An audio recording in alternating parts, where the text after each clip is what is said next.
Have you guys heard of the Chinese government doing like forced sterilization and forced birth control? Holy shit! Yeah. In China? With the Uighurs people? Is that how you pronounce it? Uyghur? Uighur. Well, I don't know how to pronounce it, but that's how I read it. It's like this. Uighurs. Uighurs. Where? That what? Uighurs. Whoa, that is not how I thought that would be pronounced. It's like URGYUR. Uighurs. Yeah. Uighurs. So, on Uighurs and other minorities, because apparently they're trying to suppress its Muslim population. And they've been doing this for about 4 years. And there have been women that have spoke out about the issue. But just recently, it's like now, like the real effects are coming to light. And so here's one example. They're trying to do some cultural fucking genocide. Yes, they are. The fucking cleansing that they call it. Exactly. So here's the They're trying to make Mandarin culture dominant culture. Yes. So the birth rate drops in weird areas. Weird areas. Yeah, so you can see the dramatic drop here. The drastic drop in just the last 8 years from 2010 to 2018. You know, China is really good, or they're very successful at cultural washing people. What does that mean? So like, you know, their dominant culture is Mandarin Northern culture, right? So the initiative was to get all of China under one language, but they did such a good job at it that now Cantonese is gonna be something that's non-existent, which is what I think it was the majority of people spoke like population-wise. They spoke Cantonese, and Mandarin was a minority. And the prominence of like the Hong Kong economics back from the 60s and 70s like really created a dominance of Cantonese culture like worldwide. Because the first wave of immigrants traveling out of China were Cantonese people, and they were the people with the money and able to actually travel and start new lives in Europe and the States and stuff. And Like now if you go to it's any starting Chinatown, flip-flop. the main language is Cantonese. Chinatown, New York, Chinatown, San Francisco. My family. Chinatown, LA, it's all gonna be Cantonese. How about the railroad? They're Cantonese too. Everyone was Cantonese Because before. they were all the port cities in southern China, so they're- and Mandarin people are northern Chinese, and the current ones in power. So like the Forbidden City and all those people, like that area of China, that minority group, they're basically culture washing the rest of China. And you know how there's so many different dialects like Fukienese, Cantonese, whatever, right? Fukienese? Never heard of that. There fucking is. There's a lot. Where's Chu Chao? It's very similar to same, Fukienese. yeah. Very similar to Fukienese. Where's Fukienese spoken? Fukian? Fukian. Oh, there's a Fukian place province? called. Yeah. fucking Fukin. You're fucking with me. Fukienese actually sounds a lot like Taiwanese too, because they're all like similar regions. Is Taiwanese and Mandarin the No. No, there's a Taiwanese. There's a Taiwanese dialect, yeah, and that sounds very similar to Fukienese and even Chu Chao. What do you know? Like an example of words? Yeah. So like, so Mandarin like to eat, like eat rice would be 吃饭. Cantonese is 食饭. Yeah. And Taiwanese would be 加崩. Oh, it's very different. Very different. That's very different. Yeah. And Taiwanese, I think, are closer to island, like the original inhabitants. They're like more islanders than they are Chinese-looking people. Taiwanese, you said? Yeah, they're More natives. indigenous looking. The original Taiwanese people, they're part of like what do they call it, Austronesian or something. So it's like the indigenous Taiwanese people are actually more Polynesian, and then it's the Chinese wave that came over. Wow. So there's like little resorts in Taiwan that still kind of pay homage to them when you go there. It just straight up looks like Samoans showing you. It's like almost like Samoans on an Indian reservation. Like, come check us out. We'll do these cool dances for you or whatever. I knew that. That's cool. Yeah. Yeah, but with China or mainland China, they're trying to make Mandarin culture the dominant culture, and they're trying to wash out the original culture for every area. So I think like after they took over Tibet and just everything, they're trying to wash through this way. So now this Uighur region, or that's like these guys are closer to the desert side. Yeah. They're like near the In stand. Shenzhen. Yeah. So the desert side, No, Xinjiang. they're in the west side of China. So they took over this ethnic group or that area, and you know all the stands like Kazakhstan, Uzbekistan, Kyrgyzstan. Those are all the neighbors, and there's a heavily Muslim population out there, and they're trying to culture wash there. They're gonna try to do that in Mongolia soon.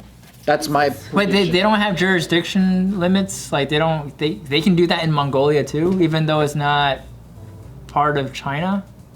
They're doing it through business, not demand. They're not forcing it. Like, so the Uighurs or whatever, like, how do you say? Uighurs. It just sounded like Uighurs. Right? Where's They're within Chinese border, so they did this to the Tibet peoples.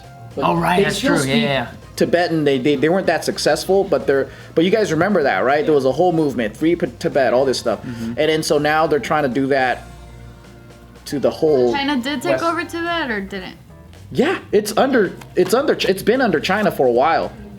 It's pretty fucked up. There's a lot of shit that's going down, and then they're colonizing all of West Africa or East Africa. Yeah. What? So yeah, there's a fuck ton of Chinese right now in like a lot of African nations, and there's a lot of Chinese men that are marrying the local women there, and there's all these like cute little Blasian babies coming out. But it's weird because like it's kind of like they don't officially own Africa like that, but then they're economically getting them like Dependent on them. yeah, They're stimulating the economy in Africa. through the factories and all that stuff. And then so you see all these like Chinese buildings, and I just went down this rabbit hole of a lot of local Africans in different countries were upset about like how China came in talking about they were gonna build jobs and factories, but they end up like more so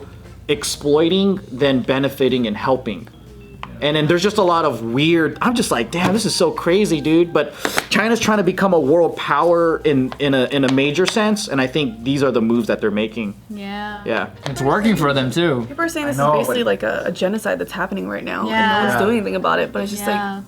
like, what can we possibly do? I mean, yeah, raise awareness, but I'm trying to figure out like what can you possibly do to prevent this or help them. I know, right? Because here's another graph I that I hear have. terrible things. They're force feeding them pork and stuff like that. Yeah. Force feeding them pork? Yeah, when they're Muslim. Oh, that's terrible. Yeah, so this is China's increasing sterilizations in Xinjiang. And then you could see here, it went up 7-fold. Jesus. Like, that's insane. Maybe those fools just need to move to one of the stands or something. Get out of there. I know. Saying 34% of women, 34% of all married women of childbearing age are being sterilized. Yeah, I mean, I think a lot of them are trying to escape. That's why there's so many Muslim refugees in Asia. Like, they're all trying to get out of, like, all the different countries who are persecuting them. Damn. Yeah. That's so sad, man. Why can't we just be like in peace and like let people do? Because power. And I feel like people Who in cares China. about power? That's life though. It's all about power. I feel like people in cares? China don't even know what's going on because all their media is suppressed, so they probably don't even know. The idea of, like, othering, right? Like, they're so different than us. They're, like, different, like, almost a different species that they can't handle it. Like, you even think about, like, Buddhists being peaceful, then you have Myanmar that has, like, all the Buddhist people, monks there, killing all the Muslims there. Yep. You know? Damn. Yeah, then they're just- there's the Muslims getting monks are killed like, by oh, Buddhist monks. Why? Monks are just like, oh, we're not, like, trying to kill them. It's because of this or that, and making, like, other excuses. Enlightening, Or, like, oh, yeah, it's like almost like self-defense. saving them. Like self-defense of their own culture. Just lighting them on fire, you know? It's not no big deal. We're freeing them of this body. The crazy radical ones, like, oh, we're just freeing them, you know, from sin and all that shit. I feel like no matter what in the world, though, you have one group fucking with another group. It's human. Yeah. But then there's also like, okay, if you think about the world, just powers, right? Every country's trying to be at the top position because they're still competing with us. And these are kind of the ways the Game of Thrones happen. It's But then, like, what do they gain out of getting all this power? Like, what? Like, why? resources. They can make moves at once. Yeah. So like, you know, when people, so they're studying us and they go, look how long it takes for America to get their shit together. There's 50 states. Even within the 50 states, there's all these counties that don't want to agree. So if policy needs to pass, it takes a long time. For them, they're like, if we get everyone on the same page, like things can happen overnight. Yeah. And then we can really surpass America. So Think about it, right? Like, if you're a psychopath and you don't care about humans and emotions, right? The most efficient way of feeding your people and it's much easier because if you're all one culture, you think the same, right? And then you take over another area. It's so hard coexisting because then you have to like Get rid of 'em. Yeah, so if you're a crazy leader, you just get rid of them, and then your culture's happy because there's more places now that they can build factories, eat No food, opposition. no opposition, or you basically integrate or have them assimilate to your culture to the point where they become your culture. And then their culture dies. Spartans and the Athenians, two different groups, right? They had two different approaches. So like the Spartans, they were constantly learning how to battle and fight because they were paranoid of the helots that they enslaved. So they basically the reason why they're so warring is because they wanted to make sure that the slave population was in check. Athenians had a different strategy. Every time they took over a culture, they allowed them to become citizens. And then so it was multicultural and it was a different concept. So there's two different ways of how these different groups in Greek, I guess, history, they took over groups, but then like they responded both differently to it. And then I think that nations, like if you look at history or whatever, it's the same shit, right? Some countries, they'll like immediately integrate new people and whatever. And other countries, they just try to wipe them out. And it's fucked up.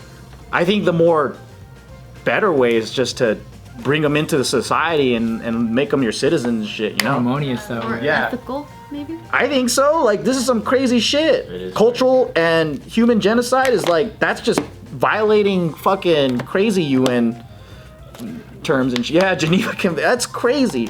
But I feel like people are afraid to challenge China too. Yeah. They're too powerful. They're hella powerful, dude.